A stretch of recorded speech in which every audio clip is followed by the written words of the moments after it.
بالله من الشيطان الرجيم بسم الله الرحمن الرحيم لقد من الله على المؤمنين إذ بعث فيهم رسولا منهم يتلو عليهم آياته ويعلمهم الكتاب والحكمة ويزكيهم إنك أنت العزيز الحكيم صدق اللہ العظیم۔ جو بندے اللہ کے خاص ہوتے ہیں ان کو اللہ تعالیٰ بلاتے ہیں۔ جب اللہ کے گھر بندہ آتا ہے تو اس کو اللہ کیا دیتے ہیں، اس کے بارے میں ہمیں سوچ نہیں سکتے اللہ کیا دینے والے۔ کچھ کرے بغیر آئے بغیر ہے تو اللہ بہت دیر ہے، جب آ گئے اللہ کے سامنے ہم نے سجدے میں سر رکھا، یہ ہمارا کوئی نہیں، اللہ تعالیٰ ہم لوگوں کو لائے۔ جیسے کہ اگر ہمارے گھر میں شادی ہے، خاص لوگوں کو پہلے آنے کے لیے بولتے ہیں، سارے لوگوں کو ایک عمومی دعوت رہتی ہے۔ جب بندہ اللہ کا خاص ہو جاتا ہے تو اللہ نے اسے بار بار بلاتے ہیں، فجر میں بلاتے ہیں، ظہر میں بلاتے ہیں، عصر میں بلاتے ہیں، مغرب میں بلاتے ہیں، عشاء میں بلاتے ہیں، بار بار بلاتے ہیں، آؤ میری طرف آؤ۔ اب جو بندہ بار بار آتا ہے، آپ دیکھے ہوں گے وہی بار بار آئے گا۔ دنیا کا ایک ضابطہ ہے کہ کام کرنے والے کو لوگ کام بولتے ہیں، نہیں کرنے والا کو بولتے ہیں بھائی کام۔ بلانے پر آنے والے کو بلاتے ہیں، نہیں آنے والے کو۔ ایک بار ہمیں بلائے وہ نہیں آیا، پھر بلائے پھر نہیں آیا، کیا اسی کو بلاتے رہتے ہیں؟ چھوڑ دیتے ہیں۔ ایسے بچے کو بلاتے ہیں جو بلانے پر آتا ہے۔ اسی طرح اللہ بھی ان بندوں کو چھوڑ دیتے ہیں جن کو بار بار بلانے پر وہ نہیں آتے۔ جو آ جاتا ہے اس کو اللہ تبارک و تعالیٰ بار بار آنے کی ان کو توفیق دیتے ہیں۔ تو ہمیں اللہ کا شکر ادا کرنا چاہیے۔ ایک آدمی کو 2 رکعت نماز کی توفیق ملی، کتنا رکعت؟ 2 برابر۔ ایک صاحب ایسے ہیں جن کو ایک سونے کا جنگل ملا، جن کو سونے کا جنگل ملا۔ ایک آدمی کو 2 رکعت نماز کی توفیق ملی۔ ان دونوں میں کون بچتا ہے؟ سونے کا جنگل اس کے پاس ہے، جب تک وہ زندہ رہے گا اسے استعمال کرے گا۔ ہائی فائی کی لائف، اچھی زندگی، بہترین رہے گا۔ ایک بہت بڑا بادشاہ گھر بنایا، بادشاہ گھر بنانے میں کبھی چلتا ہے تو کبھی پیچھے رہتا۔ بننے کے بعد بادشاہ پھر ایک بار چیک کیا، اندر جا کے پورے محل میں دیکھا۔ بادشاہ دیکھ کر پھر اسے درست کیا، یہ یہاں نہیں رہنا، نکالو اسے، آ رہا کو ایسا ٹوٹے سستی، پوری دوستری ہو گئی اس مکان کی۔ اب بادشاہ اعلان کیا، کام نہیں، کیا اعلان کیا؟ دیکھو بھائی، ہمارا محل، ہمارا بنگلہ اوپن کیا جا رہا ہے، پورے گاؤں والوں کو دعوت ہے، سب کھانے کے لیے آؤ۔ آپ کو اسی محل میں کھلایا جائے گا جو ہمیں محل بنائے گا۔ کھانا کھاؤ، محل پورا پھر کے دیکھو، کیا تو بھی عیب ہے، کیا تو بھی کمی ہے تو بتاؤ، آپ کو انعام بھی ملے گا۔ ملے گا؟ کون اعلان کرے؟ بادشاہ۔ ایسا محل ہو، ون سے ٹوٹا ہے، دیکھ کر پھر اسے ری ہولڈنگ صحیح کر کے اس کے بعد اعلان ہوا۔ کون سا کام بتا بھائی؟ اللہ کا پیٹ کے پورے لوگ دعوت میں گئے،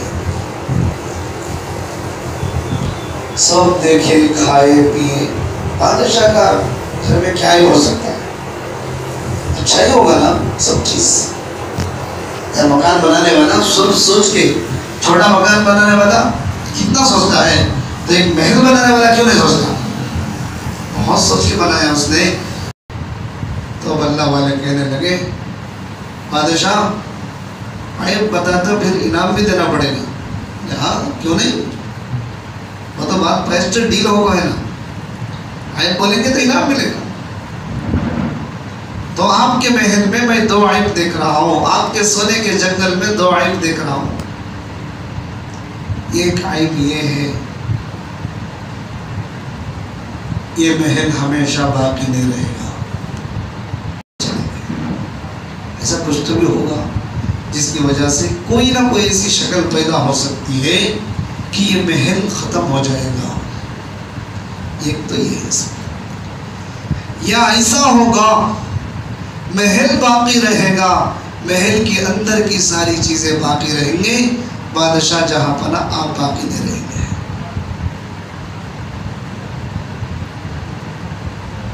کون باقی رہے گا؟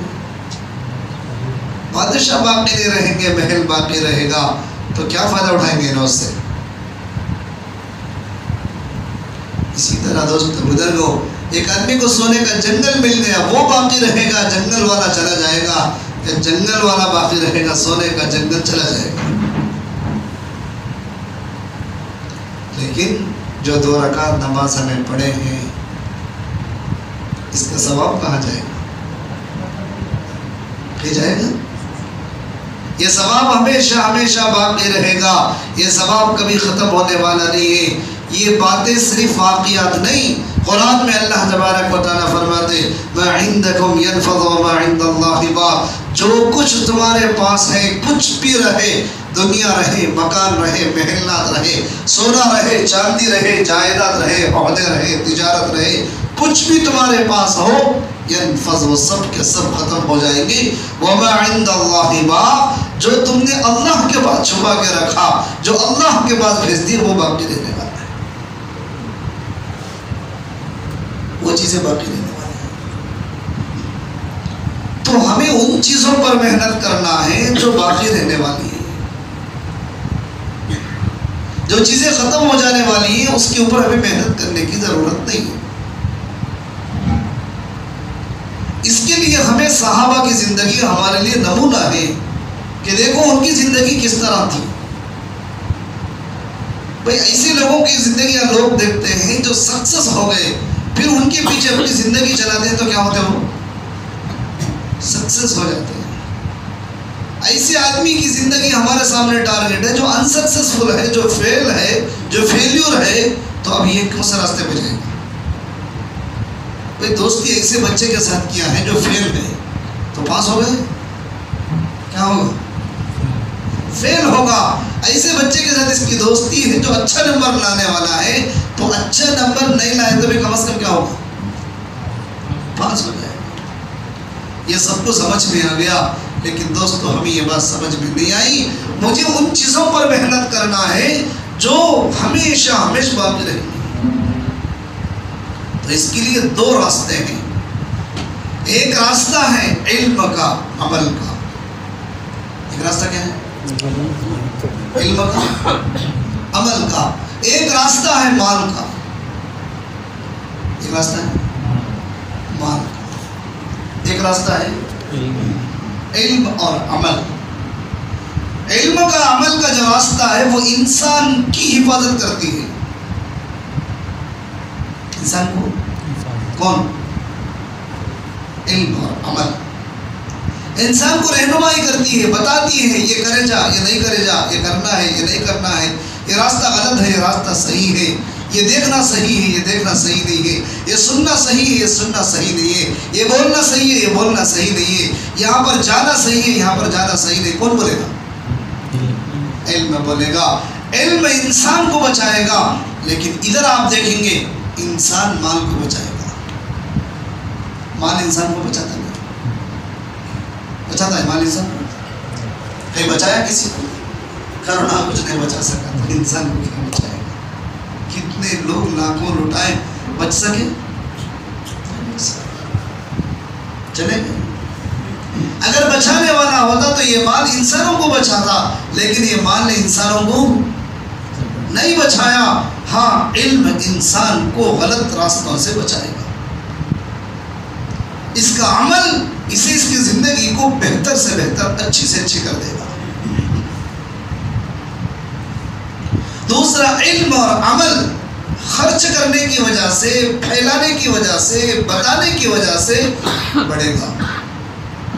لوگوں کو بولتے رہو، آپ کا علم بڑھے گا، آپ کا عمل بڑھے گا.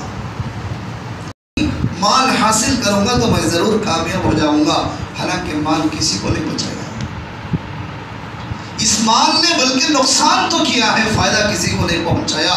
ہاں، علم اور عمل جتنا لوگوں کو بتایا گیا، وہ علم بڑھے گا، وہ عمل بھی بڑھے گا. اس کے برخلاف آپ مال دیکھیں گے، مال خرچ کرتے رہو، ختم ہو جائے گا. مال کی عادت یہ ہے، وہ کسی کے پاس رہتی نہیں. ہمیں مال دیے سو اللہ، جان دیے سو اللہ، ہاتھ دیے سو اللہ، پیر دیے سو اللہ، ساری چیزیں اللہ ہمیں عطا فرمائے، وہ بھی مفت میں دیے ہیں، فری میں دیے ہیں. تو دوستو بزرگوں، آج ہم اس کی کوئی قدر نہیں ہے. تو اس لیے ہمیں اللہ کو پہچانا، پھر اس کے ہمیں قریب، اس کے دوست بن جائیں گے. تو پھر دوستو بزرگوں، جیسے فرشتے دعا کیے ہیں، اسی لیے فرمایا جب انسان مسجد آتا ہے صبح فجر کی نماز پڑھنے کے لیے، اللہ فرشتوں سے کہتے ہیں جاؤ میرے بندے کے گھر کے اندر برکتیں ڈالو. اللہ کو آپ سے بہت محبت ہے، اللہ آپ کو اچھا رکھنا چاہتے ہیں. لیکن دوست بزرگوں، ہمیں اعمال چھوڑنے کی وجہ سے ہماری زندگی تباہ و برباد ہو جاتی، ہمارے کام پریشان ہو جاتے، ہمارے اوپر حالات آ جاتے، ہمارے اوپر مصیبتیں آ جاتی، ہمارے اوپر تنگ دستیاں آ جاتی. وجہ کیا ہے؟ وجہ یہی، ہمارے دلوں کے اندر سے اللہ کا خوف، اللہ کا ڈر نکل چکا ہے. ہمیں آزاد نہیں ہے، ہمیں محفوظ ہے. اللہ تعالیٰ ہمیں بند رکھا ہے. اللہ تبارک و تعالیٰ ہماری پوری زندگی کو دیکھ رہے ہیں، بلکہ آگے بڑھ کر ہماری زندگی کو لکھا جا رہا ہے، اسکین کیا جا رہا ہے. ہمارا ایک ایک لمحہ، ایک ایک منٹ، ایک ایک سیکنڈ. باپ دیکھتا ہے بچے کو، ایک بار غلطی کرا، پھر غلطی کرا، پھر غلطی کرا، کیا ہو جاتا؟ غصہ ہو جاتا. لیکن ہمارے اللہ ہمیں روزانہ غلطی کر رہے، اللہ ہمیں دیکھتے ہیں پھر بھی معاف کرتے ہیں، دیکھتے ہیں پھر بھی معاف کرتے ہیں، دیکھتے ہیں پھر بھی معاف کرتے ہیں. یہ بندہ آج نہیں تو کل پھر میرے سامنے ہے. کتنی غلطیاں کرے، کتنے گناہیں کرے، کتنی نافرمانیاں کرے، پھر بھی اللہ تبارک و تعالیٰ ہم سب لوگوں کو برابر وقت پر سلاتے ہیں، وقت پر اٹھاتے ہیں، وقت پر ہمارے ضرورتیں پورے کرتے ہیں، وقت پر ہمارے کام پورے کرتے ہیں، ہمارے تقاضے پورے کرتے ہیں، ہمارے حالات کو درست کرتے ہیں، ہماری صحت، ہم کو صحت دیتے ہیں، ہم کو بیماریوں سے بچاتے ہیں، ہم کو پریشانیاں ہم سے دور کرتے ہیں. ہمیں جیسے چاہتے ہیں ویسے دنیا کے اندر ہوتا ہے. اگر ویسا نہیں ہوتا تو بچوں کی شادیاں کیوں ہوتے ہیں؟ باپ چاہتا ہے میرے بچی کی شادی ہو جائے، شادی ہو جاتی ہے. پھر وہ چاہتے ہیں کہ اولاد ہو جائے، اولاد ہو جاتے ہیں. باپ چاہتا ہے کہ میرے بچی کی نوکری مل جائے، نوکری مل جاتی ہے. یہ سب کون کرتے ہیں؟ لیکن دوستو بزرگو، ہماری حالت کیا ہے؟ ہمیں بلال حبشی رضی اللہ تعالیٰ سے سیکھنا چاہیے کہ جو اللہ کے اتنے قریب، اتنے چہیتے تھے، وہ بھی بکریاں چرانے والے تھے. بلال حبشی رضی اللہ تعالیٰ ایک بار آپ علیہ السلام ابو بکر صدیق رضی دونوں جا رہے تھے تو دیکھے کہ بلال حبشی بکریاں چرا رہے. آواز لگا کہ پوچھے کہ بھائی کیا کچھ تو بھی دودھ ہے اس میں جو ہم لوگ پی لیں؟ تو بلال حبشی ابھی صحابی نہیں ہوئے، وہ ابھی نبی کو پہچانتے نہیں کہ کون ہے. تو وہ کہنے لگے کہ ہمارے کوئی بکری ایسی نہیں ہے کہ جس میں دودھ ہو. تو حضور صلی اللہ علیہ وسلم فرمایا یہ بکری ہے نا، اس کے اندر دودھ مجھے نظر آ رہا ہے، اگر آپ کی اجازت ہو تو ہم اس سے دودھ نکال لیں گے. تب بلال حبشی رضی اللہ تعالیٰ کے دل میں بحیثیت انسانیت محبت ہے. کیا محبت ہے؟ انسان ہونے کی وجہ سے محبت آئی. اب بلال رضی اللہ تعالیٰ کہنے لگے بھائی اگر آپ کو دودھ کی ضرورت ہے، یہ بکریوں میں تو دودھ نہیں ہے، لیکن اگر آپ کو خواہش ہے، آپ کو احساس ہو رہا ہے کہ اس کے اندر دودھ ہے، لے لو، نتھار لو، اگر دودھ آئے تو پی لینا، ورنہ میں کیا کر سکتا ہوں، میں آپ سے بس معافی کے علاوہ کچھ نہیں چاہ سکتا. بکری حوالے کر دیے. آپ علیہ السلام جیسے ہی تھنوں کو اپنا ہاتھ لگائے، دودھ سے لبریز ہو گئے، کئی سارا دودھ گھٹنوں سے آ گیا، حضور صلی اللہ علیہ وسلم پیے، ابوبکر صدیق پیے، بچا ہوا دودھ بلال حبشی رضی اللہ تعالیٰ کو دے کے چلے گئے۔ اسی وقت آپ علیہ السلام کی محبت بلال حبشی رضی اللہ تعالیٰ کے اندر آئی۔ پھر کچھ دن گزرے کے بعد پھر حضور صلی اللہ علیہ وسلم بلال حبشی سے ملاقات کی، کیا آپ مجھے تسلیم کرو کہ میں اللہ کے بھیجا ہوا نبی ہوں، اور پوری اپنی تفصیل، اپنی سیرت، اپنی زندگی کو سنائے۔ تو بلال حبشی رضی اللہ تعالیٰ ان 7 صدیقین میں جو سب سے اسٹارٹنگ میں اسلام قبول کرنے والوں میں سے تھے، 7 لوگ حضور صلی اللہ علیہ وسلم کے ہاتھ پہ فوراً قبول کرے اسلام۔ ان لوگوں میں بلال حبشی رضی اللہ تعالیٰ ایک آدمی کے غلام ہیں، جیسے ان کو پتا چلا کہ اسلام قبول کیے، روزانہ مارتے تھے، روزانہ ان کو داغتے تھے، روزانہ ان کو تکلیف دیتے تھے۔ وہ واقعہ آپ لوگ سنے رہیں گے، احد احد بولتے تھے، اس کے علاوہ کچھ نہیں۔ ایک موقع ایسا آیا، سارے بادشاہ لوگ بیٹھے، امیہ بن خلف، ابو جہل، بڑے بڑے عتبہ، شیبہ، سب لوگ بیٹھے سامنے، حبشی رضی اللہ تعالیٰ بیٹھے۔ اب پوچھ رہے ہیں دیکھو آج فائنل دن ہے، یا تو تمہیں اسلام چھوڑ دو یا تو تمہیں دنیا سے ختم کر دیا جائے گا۔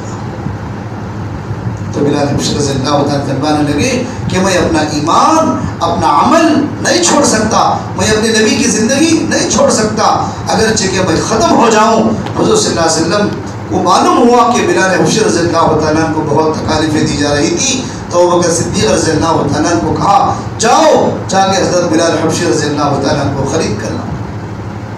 جب خرید کر لایا گیا، اب ان کو بتایا گیا کہ اتنے قیمتی دراہم کھجور کے درخت دے کر لائے، تو حضور صلی اللہ علیہ وسلم نے فرمایا یہ جو میرا بلال ہے اتنا تکلیف اٹھایا، اتنا مار کھایا، اور اتنا اس کے بدن کے چھلی ہوئی، اتنا ایک قربانی دیے۔ یہ دوستوں بزرگوں، یہ قربانی ہے، یہ قربانیاں جب دی ہیں تو پھر یہ دین ہم تک آیا، ورنہ ہم پتہ نہیں کون سی مندر کے اندر گھنٹہ بجانے والے بنتے، ہماری زندگی کون سی نافرمانی میں گزرتی۔ ہمیں ڈاؤٹ ہے کہ دیندار ہوئی تو کیا فائدہ، ڈاؤٹ ہے سب کو، بھائی دیندار بنے تو کیا فائدہ۔ دیندار آپ بن جائیں گے، آپ کی دنیا بنے گی، آپ دنیا سے جانے کے بعد بھی یہ دیندار لوگ تمہارے گھروں میں رہنے کی وجہ سے آپ کو قبر کے اندر بھی ثواب آتا رہے۔ اگر آپ دیندار نہیں ہیں، آپ کے گھر میں دینداری نہیں ہے، دین پر چلنے والے نہیں ہیں، اللہ کے حکموں پر چلنے والے نہیں ہیں، سنتوں پر چلنے والے نہیں ہیں، تو دوستو بزرگوں، جب تک آپ دنیا میں رہیں گے، پریشان رہیں گے، دنیا سے جانے کے بعد بھی آپ کو خبر میں ثواب کی جگہ گناہ آتا رہے گا، اس لیے کہ یہاں پر نافرمانیاں ہوں گی، آپ کے اولاد گناہیں کریں گے، آپ کے اولاد ظلم کریں گے، آپ کے اولاد گناہیں کریں گے، یہ پورے گناہوں کا بدلہ ان ماں باپ کو ملے گا جو قبر کے اندر آرام فرما رہے ہیں۔ اس لیے کہ کلکم راعٍ وکلکم مسئول عن رعیتہ، ہر گھر کا بڑا اپنے گھر کا ذمہ دار ہے۔ خالی دنیا کے اندر زندگی گزارنا یہ کوئی بڑی بات نہیں ہے، ہمیں اپنی آخرت کے لیے تیار کرنا ہے۔ اپنے بچوں کو آخرت کے لیے تیار کرو، اپنے بیٹے کو آخرت کے لیے تیار کرو، اپنی بیٹی کو آخرت کے لیے تیار کرو، اس لیے کہ ان کا روزانہ کی زندگی میں آپ کو نیکیاں ملے، ثواب ملے۔ آپ کا بچہ سورہ یاسین پڑھے گا، آپ کی بچی سورہ واقعہ پڑھے گی، سورہ بقرہ پڑھے گی، تسبیحات کرے گی، تلاوت کرے گی، اچھی جگہ رشتہ دیکھ کر نکاح کرو، اس گھر کے اندر جائے گی، ان لوگوں کی بھی فکر کرے گی، ان کو بھی دیندار بنائے گی، وہ سب نمازی بنیں گے۔ یہ پورا کا ثواب جب تک آپ باحیات دنیا میں ہیں آپ کو آتا رہے گا، آپ دنیا سے چلے بھی گئے تو آپ کو اپنے خبر میں ثواب آتا رہے گا۔ نہیں، ہم نے یہ کام نہیں کیے، چھوڑ دیے، وہ جماعت والوں کا کام ہے، وہ ان کا کام ہے، وہ مسجد والوں کا کام ہے، وہ 2-3 ساتھیوں کا کام ہے، وہ اپنا کریں گے، وہ کامیاب ہو جائیں گے۔ لیکن دوستو بزرگوں، جب ہم دنیا سے جائیں گے تو خالی ہاتھ جائیں گے، جانے کے بعد ہمیں کوئی ثواب بھیجنے والا نہیں ہوگا۔ ہمیں جانے کے بعد ثواب چاہیے، ہمیں جانے کے بعد نیکیاں چاہیے، ہمیں جانے کے بعد بہت سارے اعمال چاہیے۔ اس کے لیے ہمیں محنت کر کے ساتھیوں کو تیار کرنا، ساتھیوں کو ہم تیار کریں، وہ مسجد والے بن جائیں، ساتھیوں کو تیار کریں، وہ داڑھی رکھنے والے بن جائیں، ساتھیوں کو تیار کریں، وہ سنت کا لباس پہننے والے بن جائیں، ساتھیوں کو تیار کریں، وہ قرآن پڑھنے والے بن جائیں، ساتھیوں کو تیار کریں، وہ برقع پہننے والی بن جائیں، ایسے لوگوں کو تیار کریں جو پردے والی ہو جائے، ایسے لوگوں کو تیار کرے جو سنتوں پر چلنے والے ہو جائے. یہ ہماری محنت ہے. ایک محنت دنیا کی ہے، ایک محنت آخرت کی ہے. دنیا کی محنت دنیا کے حد تک ختم ہو جائے گی. یہ جو میں نے محنتیں کہا، یہ محنت آپ کو دنیا میں بھی کامیاب، آخرت کے اندر بھی کامیاب کرے گی. یہ